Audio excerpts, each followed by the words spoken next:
Hello everyone, I'm your friendly neighborhood Queenie16 and welcome to my Fan Theory Talks. Today's talk will be about why Danny Phantom will still become Dan Phantom, but first I want to tell you about today's sponsor, phones. Do you have people you want to contact? You should use a phone. Voice, text, or social media apps. Phones keep you connected.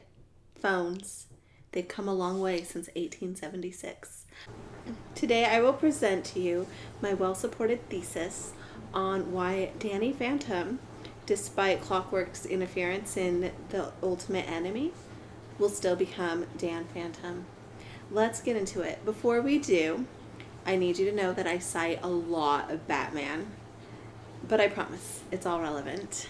In the movie The Dark Knight, Harvey Dent says, "You either die a hero or live long enough to become the villain." That's basically my entire thesis. But in this talk, I will explain why this quote applies to the Danny Phantom universe. It is recognized that Danny Phantom is a hero, but he still has tragic flaws that will lead to him becoming a villain. In order to fully understand that Danny will become bad, we must understand that we don't always recognize good or bad in the Danny Phantom universe. For example, everyone conveniently ignores that Jack Fenton is a bad human being. Let's look at some facts. Jack Fenton's ineptitude led to the deformation of his best friend, and he never even visited him in the hospital. I don't care why your friend is in the hospital, a good friend visits, especially if it's your fault. Jack Fenton married the woman his best friend was in love with. Did Jack know Vlad was in love with Maddie? To be fair, we don't know either way. But I know that I tell mere acquaintances when I think someone is cute. So I find it very hard that Jack wouldn't know who his best friend was in love with. And when Jack found out his best friend justifiably held a grudge against him, Jack didn't suggest they talk it out or get some therapy to work on those issues. He abandoned Vlad in space. In space. That's the extraterrestrial equivalent of burying someone alive. And yet, Danny defends Jack with all his heart, which is not a good look for a hero.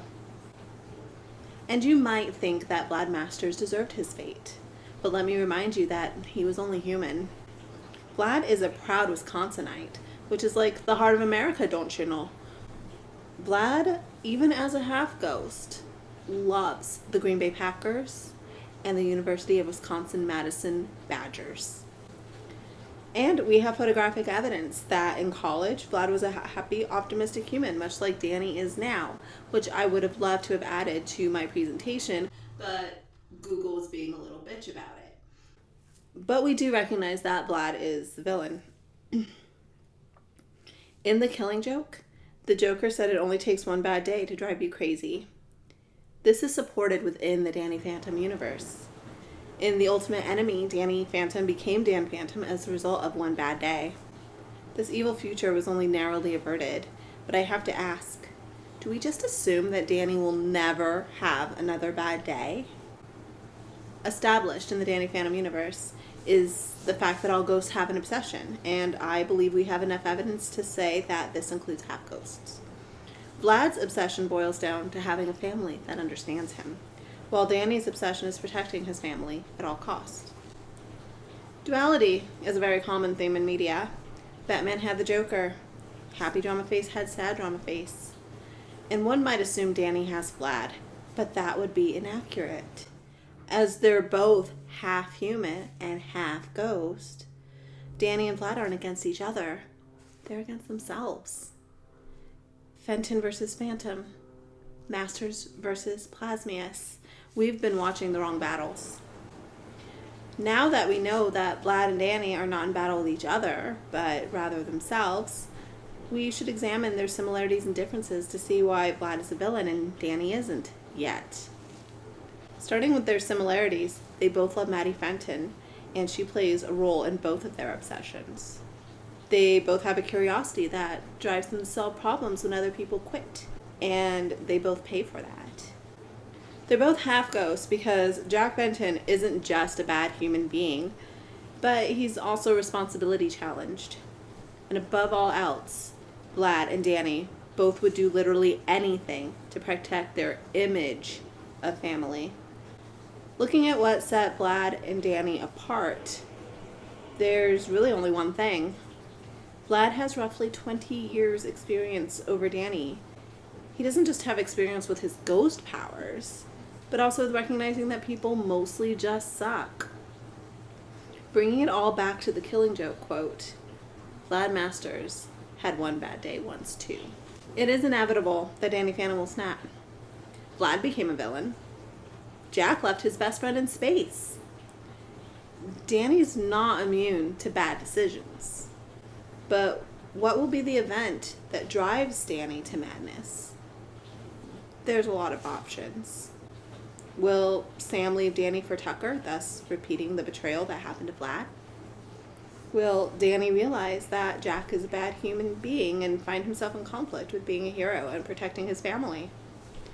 Will the government experiment on Danny because they're truly the villain in all of this, causing Danny to want revenge? Will his beloved clone Danny, who is like family to him, dissolve in his arms and make him question the fairness of the universe? Danny's future is a literal minefield of potential tragedy. Even if we don't know what event will make Danny Phantom snap, we know that he will. He will become Dan Phantom, and no one will ever be safe from him. The end.